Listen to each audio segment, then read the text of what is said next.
अल्लाह के प्यारे नबी तहज्जुद की नमाज पढ़ रहे हैं, 8 रकात आपने नमाज पढ़ी, उसके बाद आप थोड़ी देर सो गए, लेट गए।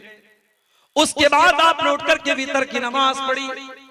हजरत आयशा ने फरमाया, ऐ अल्लाह के प्यारे नबी, अतनामु क़ब्ला अन तूतिर, आप वितर की नमाज के पहले थोड़ी देर सो जाते हैं, आराम करते हैं, आप तो वजू भी नहीं करते, आप तो ऐसे ही नमाज पढ़ लेते हैं। आपने फरमाया, ऐ आयशा, मेरा मामला दूसरे लोगों की तरह नहीं है, मैं लेटा तो था, तनामु ऐनैया वला यनामु क़ल्बी, मेरी आंखें सो रही थी लेकिन मेरा दिल जाग रहा था, मैं पूरे होश व हवास में था। भाई हम और आप सो जाएं, हमारा वजू टूट जाएगा। क्यों टूट जाएगा? क्योंकि इंसान जब नींद की हालत में रहता है, होशो हवास में नहीं रहता है, उसे एहसास नहीं होता है। हो सकता है उसकी जो है उसका वजू टूट जाए और वो कोई ऐसी चीज हो जाए कि जिससे उसका वजू टूट जाए। इसलिए शरीयत में अगर इंसान गहरी नींद से सो जाए तो वजू टूट जाता है। मगर अल्लाह के प्यारे नबी वितर की नमाज के पहले थोड़ी देर सोते हैं। और हजरत आयशा जब पूछती हैं, ऐ अल्लाह के नबी आप वितर के पहले सोते हैं, तो आपने फरमाया, मेरी आंखें सोती हैं मगर मेरा दिल नहीं सोता है। ऐसे थे हमारे प्यारे नबी सल्लल्लाहु अलैहि वसल्लम। मेरे प्यारे साथियों, हमने तो उस नबी का कलमा पढ़ा है जिस नबी को अल्लाह ने पूरे कुरान में कहीं पर भी या मोहम्मद कह के नहीं पुकारा, नाम लेकर के नहीं पुकारा। मूसा अलैहिस्सलाम को या मूसा कहा, ईसा अलैहिस्सलाम को या ईसा कहा, इब्राहिम को या इब्राहिम कहा, आदम को या आदम कहा, नूह को या नूह कहा। लेकिन जब अल्लाह ने अपने आखिरी नबी को पुकारा, कहीं फरमाया या अय्युहन नबी, कहीं पुकारा या अय्युहर रसूल, कभी फरमाया या अय्युहल मुज़्ज़म्मिल, कभी फरमाया या अय्युहल मुद्दस्सिर। अरे मेरे नबी की शान तो ये है। कुरान कहता है वरफ़अना लक ज़िक्रक, ऐ नबी हमने आपके जिक्र को बुलंद कर दिया। हसन बिन साबित कहते हैं वज़म्मल इलाहु इस्महु मासमिही इज़ा क़ालल मुअज़्ज़िनु अशहदु, जब मुअज़्ज़िन अज़ान देता है, जब पांचों टाइम की अज़ान देता है और अशहदु अल्ला इलाहा इल्लल्लाह कहता है, तो मुअज़्ज़िन की अज़ान कंप्लीट नहीं हो सकती, मुअज़्ज़िन की अज़ान पूरी नहीं हो सकती जब तक वो अशहदु अन्ना मुहम्मद रसूलुल्लाह न कहे। जब तक जमीन कायम है, जब तक आसमान कायम है, जब तक दुनिया में अज़ान हो रही है, जब तक अल्लाह की तौहीद का तराना पढ़ा जाएगा, मोहम्मद रसूलुल्लाह सल्लल्लाहु अलैहि वसल्लम की रिसालत का तराना भी पढ़ा जाएगा। पूरे कुरान में अल्लाह ने किसी इंसान की कसम नहीं खाई, चांद की कसम खाई, सूरज की कसम खाई, सितारों की कसम खाई, असर के टाइम की कसम खाई, फजर के टाइम की कसम खाई, चाश्त की कसम खाई, मक्का शहर की कसम खाई। पूरे कुरान में अल्लाह ने किसी इंसान की कसम नहीं खाई। मगर कुरान का 14वां पारा उठाओ, अल्लाह सूरह हिज्र में फरमाता है लअम्रुका इन्नहुम लफी सकरतिहिम यामहून, ऐ मेरे नबी आपकी जिंदगी की कसम, आपकी उम्र की कसम, ऐ मेरे नबी हजरत लूत अलैहिस्सलाम की कौम के लोग अपने गुनाह के नशे में मस्त हो चुके थे, अपने गुनाह, उनको गुनाह का नशा चढ़ चुका था। कुरान में अल्लाह ने किसी और की जिंदगी की कसम नहीं खाई, अगर खाई है तो अपने आखिरी नबी की जिंदगी की कसम खाई। मेरे प्यारे साथियों, हमारे ऊपर ये अगर कोई इल्जाम लगाए कि साहब ये नबी को नहीं मानते, अपना दिमाग सही कर ले, वो अपनी विचारधारा दुरुस्त कर ले, वो अपने नजरिए को साफ कर ले, वो अपनी ऐनक को साफ कर ले वो। अरे हमने तो ये तोहमत भी, नबी की मोहब्बत में ये गाली भी हमने सुनी है, लोगों ने हमें ये ताना भी मारा है कि साहब ये अहले हदीस तो इमामों को नहीं मानते, बुजुर्गों को नहीं मानते। मस्जिद में एक आदमी आता है, सीने पर हाथ बांधता है, पूछो भाई तू सीने पर हाथ क्यों बांधता है? वो कहता है अल्लाह के नबी ने सीने पर हाथ बांधा था। दुनिया कहती है वहाबी है, ये गैर मुक़ल्लिद है, ये अहले हदीस है। एक दूसरा आदमी आता है, वो भी सीने पर हाथ बांधता है। दुनिया पूछती है तू सीने पर हाथ क्यों बांध रहा है? वो कहता है मैं इमाम अहमद इब्न हंबल का मानने वाला हूँ, मैं इमाम शाफी का मानने वाला हूँ। दुनिया कहती है कोई बात नहीं।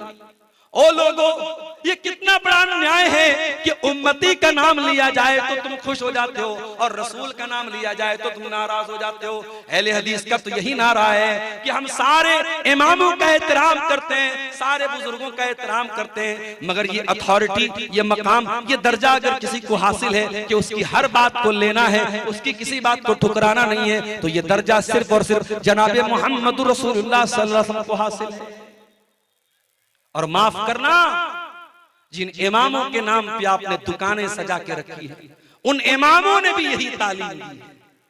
अहले हदीसों सुन लो, अगर कोई इमाम अबू हनीफा को बुरा भला कहता है वो अहले हदीस नहीं हो सकता।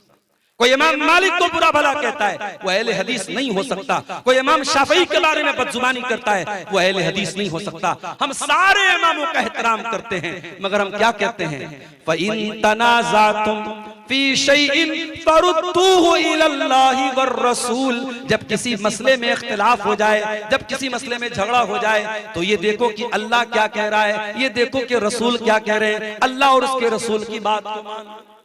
यही हमारी दावत है और यही हमारा मिशन है मेरे प्यारे साथी। अल्लाह ने अपने नबी को बहुत सारी स्पेशल क्वालिटीज से भी नवाजा था। आइए एक हदीस आपको पढ़ के सुनाता हूं। सही मुस्लिम की रिवायत है, अल्लाह के प्यारे नबी फरमाते हैं, उअती तो सित्तन लम युतहुन्ना अहदुन क़बली। अल्लाह ने 6 चीजें मुझको ऐसी दी हैं, मुझसे पहले अल्लाह ने किसी को नहीं दी थी। मुझसे पहले किसी और नबी को ये 6 चीजें नहीं दी गई। नंबर 1, ओती तो जवामी अल कलिम। अल्लाह ताला ने मुझको जवामी उल कलिम दिए हैं। अल्लाह के प्यारे नबी छोटी छोटी बातों में बड़े बड़े अर्थ निकाल लेते थे। आपकी छोटी छोटी बातों में माना का समंदर होता था, आप दरिया को कूजे में बंद कर लेते थे। आपकी छोटी छोटी हदीसों पर उलमा ने मोटी मोटी किताबें लिखी। नबी की बात में बड़ी गहराई और बड़ा वजन होता था। अल्लाह ताला ने ये स्पेशल क्वालिटी अपने नबी को दी थी। उअती तो जवामी अल कलिम, अल्लाह ने मुझको जवामी उल कलिम दिया है। दूसरी चीज, व नुसिरतु बिर्रुब मसीरत शहर। अल्लाह के प्यारे नबी फरमाते हैं, मेरा दुश्मन 1 महीने की मसाफत पर हो, 1 महीने के डिस्टेंस पर हो, तब भी मेरे दुश्मन के दिल में मेरा भय होता है, मेरा डर होता है, मेरा रोबो दबदबा होता है। मेरा दुश्मन मेरा नाम सुन के डरता है। ऐ मुसलमानों, आज जिसका जी चाहता है तुम्हें गाली दे देता है, जिसका जी चाहता है तुम्हारे बारे में उल्टी सीधी बातें बयान कर देता है। तुम्हारा रोबो दबदबा आज दुनिया के अंदर से निकल चुका है। काश के तुम मुत्तहिद हो जाते, काश के तुम यूनाइटेड हो जाते, काश के तुम अपनी हकीकत को समझ लेते, काश के तुम ईमान वाले बन जाते, तो आज दुनिया में तुम्हारा भी कोई वजन होता, तुम्हारी भी कोई वैल्यू होती। याद रखो मेरे प्यारे साथी, एक हो जाओ तो बन सकते हो खुर्शीद मुबीन, वरना इन बिखरे हुए तारों से क्या बात बने। तारे अलग अलग हैं तो उनकी रोशनी में कोई खास जान नहीं नजर आती है, लेकिन उन्हीं तारों में एक तारा सूरज भी है जो पूरी दुनिया को रोशन कर रहा है। तो बनना है तो सूरज बनो जो पूरी दुनिया को रोशन कर रहा है। और सूरज कब बनोगे? जब तुम्हारे अंदर यूनिटी आएगी, एकता आएगी, इत्तेहाद आएगा, जब तुम मिल मानवा लो। जब कोई फासिक आदमी, कोई नाकाबिले भरोसा आदमी, कोई अविश्वसनीय आदमी तुम्हारे पास कोई खबर लेकर के आए, तो पहले तहकीक कर लो, जांच कर लो। कहीं ऐसा ना हो अन तुसीबू कौमम बिजहालतिन फतुस्बिहू अला मा फअलतुम नादिमीन, कि सुनी सुनाई खबर की बुनियाद पर तुम कोई प्रतिक्रिया कर बैठो, तुम कोई रिएक्शन कर बैठो, तुम कोई कदम उठा लो और बाद में तुमको पछताना पड़े, रिग्रेट करना पड़े, शर्मिंदा होना पड़े। इस्लाम हमें एक उसूल सिखाता है कि हम हर सुनी सुनाई बात का विश्वास न करें। मेरे प्यारे साथ, जमात अहले हदीस, जिसने अपना नाम ही अहले हदीस रखा है, हमने अपने आप को हिंदुस्तान के शहर देवबंद की तरफ मंसूब नहीं किया, हमने शहर बरेली की तरफ अपने आप को मंसूब नहीं किया, हमने अपने आप को अजमेर वाला नहीं कहा, हमने अपने आप को बगदाद वाला नहीं कहा। हमने अपने स्कूल ऑफ थॉट की बुनियाद, अपने मसलक की बुनियाद किसी इमाम के नाम पे नहीं रखी, किसी बुजुर्ग के नाम पे नहीं रखी, किसी आलिम के नाम पे नहीं रखी। दुनिया वालों ने तो अपने आप को हनफी बना लिया, शाफी बना लिया, मालिकी बना लिया, हम्बली बना लिया, देवबंदी बना लिया, बरेलवी बना लिया। हमने तो नाम भी रखा, हमने पहचान भी बनाई, हमने आइडेंटिटी भी बनाई, तो अहले हदीस बनाई कि हम कौन हैं, कुरान और हदीस वाले हैं, या तो रब के कुरान पर चलने वाले या जनाब मोहम्मद रसूलुल्लाह सल्लल्लाहु अलैहि वसल्लम के फरमान पर चलने वाले। और ये भी नोट कर लो मेरे भाई, आज अपने आप को एक आदमी हनफी कहता है, उससे पूछो भाई तुम किसकी फिक़ह को मानते हो, वो कहेगा मैं इमाम अबू हनीफा की फिक़ह को मानता हूं।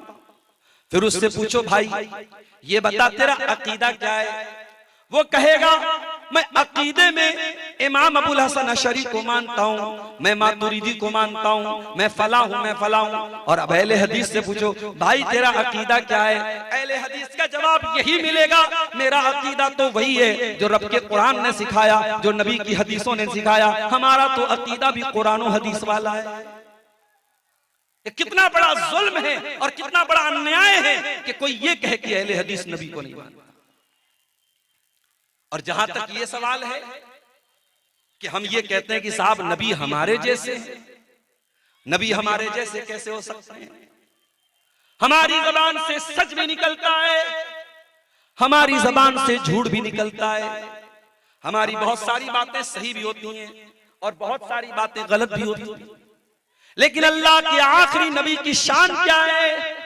कुरान का 27वां पारा उठाओ, अल्लाह फरमाता है वन्नज्मी इज़ा हवा मा ज़ल्ला साहिबुकुम व मा गवा व मा यंतिकु अनिल हवा इन हुवा इल्ला वह्युन यूहा।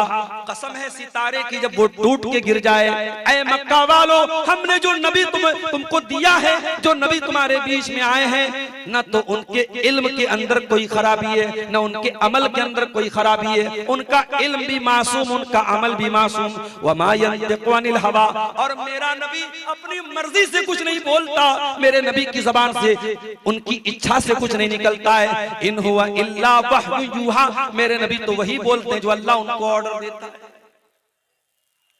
हजरत अब्दुल्लाह बिन अमर कहते हैं मैं अल्लाह के रसूल की हर हदीस को, हर बात को मैं लिख लेता था, मुझे लोगों ने मना कर दिया, कहा मत लिखा। अल्लाह के प्यारे नबी सल्लल्लाहु अलैहि वसल्लम तो इंसान है, कभी आप गुस्से में भी होते हैं, हो सकता है कि गुस्से की हालत में कोई ऐसी बात आप बोल दे जिसको लिखना ठीक नहीं है। अय अब्दुल्ला तू हर बात को मत लिखा कर। हजरत अब्दुल्ला कहते हैं मैंने लिखना बंद कर दिया। अबू दाऊद की रिवायत है, मैंने लिखना बंद कर दिया, और जब मैंने ये बात जनाब मोहम्मद रसूलुल्लाह सल्लल्लाहु अलैहि वसल्लम को बताई, आपने फरमाया उक्तुब फवल्लज़ी नफ्सु मुहम्मदिन बियदिही, ऐ अब्दुल्ला मेरी हर बात को तू लिखा कर, उस अल्लाह की कसम जिसके हाथ में मेरी जान है। आपने अपने मुंह की तरफ इशारा करके फरमाया मा यखरुजु मिनहु इल्ला हक़्क़ुन, ऐ अब्दुल्ला मेरे मुंह से वही निकलता है जो हक होता है। हम नबी को अपने जैसा कैसे मान सकते हैं? नबी की जबान से निकलने वाला हर शब्द सच्चा है, हर लफ्ज बरहक है, हर शब्द अल्लाह की तरफ से हुक्म, अल्लाह के हुक्म से निकलता है। मेरे प्यारे साथियों नबी हमारे जैसे कैसे हो सकते हैं? हाँ हम ये कहते हैं नबी नूर नहीं थे, नबी फरिश्ते नहीं थे, नबी इंसान थे। आप भी जैसे दुनिया के सारे इंसान पैदा होते हैं, आप भी पैदा हुए। आपकी माँ का नाम आमीना था, आपके बाप का नाम अब्दुल्ला था। पैदा हुए तो बाप इंतकाल कर चुके थे, 6 साल की उम्र में माँ का इंतकाल हो गया, 8 साल की उम्र में दादा का इंतकाल हो गया, चचा ने पाला। आप इंसान थे, बीमार भी होते थे, तकलीफ भी आपको होती थी, आपके बदन पे जख्म भी लगा, आपके दांत भी तोड़े गए, आप इंसान थे, आप बशर थे। हाँ ये अलग बात है, अल्लाह ने आपको अफजलुल बशर बनाया, अल्लाह ने आपको खैरुल बशर बनाया, अल्लाह ने आपको सारे नबियों का सरदार बनाया। इस मस्जिद में, मदरसे की मस्जिद में नमाज होती है। नमाज कौन पढ़ाता है? जिसको कुरान अच्छा याद हो, जो हाफिज हो, जो आलिम। मेरे प्यारे भाइयों अपने गांव की मस्जिद का इमाम हम उसको बनाते हैं जिसको हम नेक समझते हैं, अच्छा समझते हैं। अरे हमने तो जिस नबी का कलमा पढ़ा है वो नबी सिर्फ हमारे इमाम नहीं है, वो तो सारे नबियों के इमाम है, सारे रसूलों के इमाम बनकर के वो नबी दुनिया में आए। बुखारी की रिवायत है, अल्लाह के प्यारे नबी फरमाते हैं, जब मैं मेराज के सफर से वापस आया, मुझसे मक्का के काफिरों ने, जब मैंने उनको मेराज के बारे में बताया तो मुझे आजिज करने के लिए, मुझे तंग करने के लिए मक्का के काफिरों ने कहा, ऐ मोहम्मद सल्लल्लाहु अलैहि वसल्लम ये बताइए, अगर आप बैतुल मुकद्दस में गए हैं तो जरा बैतुल मुकद्दस के बारे में हमारे सवालों का जवाब दे दीजिए। भाई मैं तितवारी के मदरसे में पहली बार आया, मैं आया तकरीर करूंगा चला जाऊंगा। अब मेरे जाने के बाद कोई पूछे, अब्दुल गफ्फार साहब आप तितवारी मदरसे में आए थे, ये बताइए उसकी मस्जिद में कितने खंबे हैं? तो भाई मैं खंबा गिनने तो नहीं आया।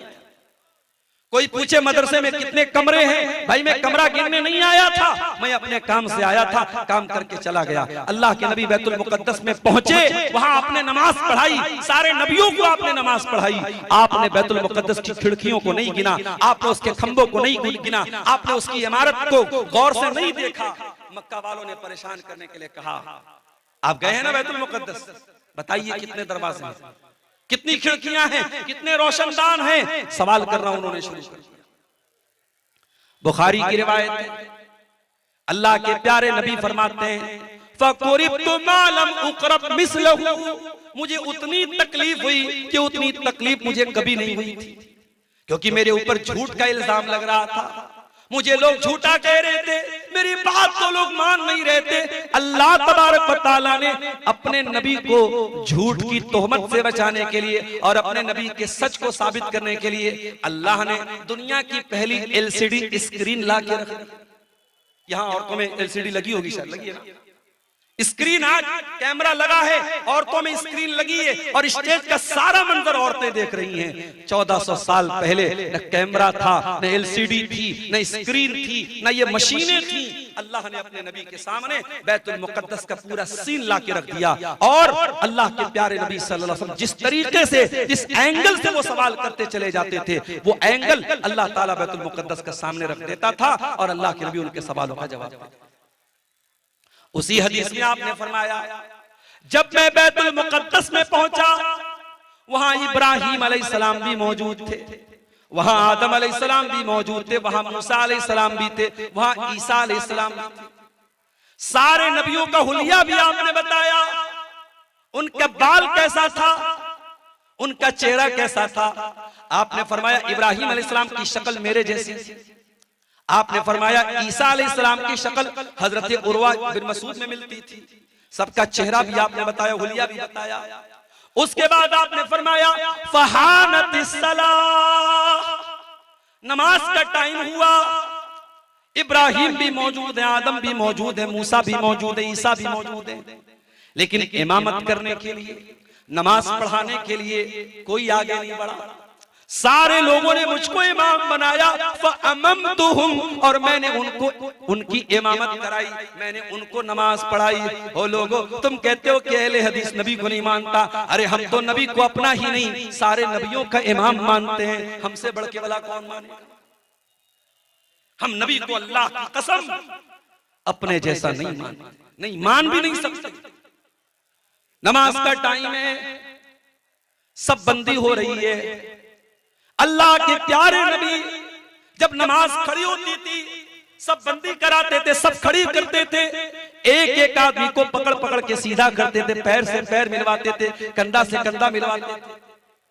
जाओ मेरे भाइयों, हिंदुस्तान की सारी मस्जिदों का जाके सर्वे कर लो, अगर किसी मस्जिद में सबसे ज्यादा पैर से पैर और कंधे से कंधा मिला करके सीधी सब आपको मिलेगी तो वो अहले हदीस की मस्जिद। अल्हम्दुलिल्लाह, नबी की सुन्नत पर अमल करने का सौभाग्य भी हमें प्राप्त है, इस पर अमल करने का शर्फ भी हमको हासिल है। नबी अकरम नमाज खड़ी होती थी, सब सीधी करते थे और आप फरमाते थे अकीमू सुफूफकुम, ऐ मेरे सहाबा अपनी सफों को सीधी कर लो। फइन्नी अराकुम मिन वराइ ज़हरी, जब मैं नमाज पढ़ाता हूँ मैं सामने भी देखता हूँ और मैं पीछे भी देखता हूँ, इसलिए सब में आगे पीछे ना होना, सब बिल्कुल सीधी कर लो, सब बिल्कुल बराबर कर लो। इसका मतलब कि अल्लाह के नबी को ये विशेषता दी गई, ये स्पेशलिटी दी गई, ये खुसूसियत दी गई कि आप पीछे भी देख सकते थे। अल्लाह के प्यारे नबी खुद फरमाते हैं, मैं नमाज पढ़ता हूं तो मुझे पीछे कभी नजर आता है।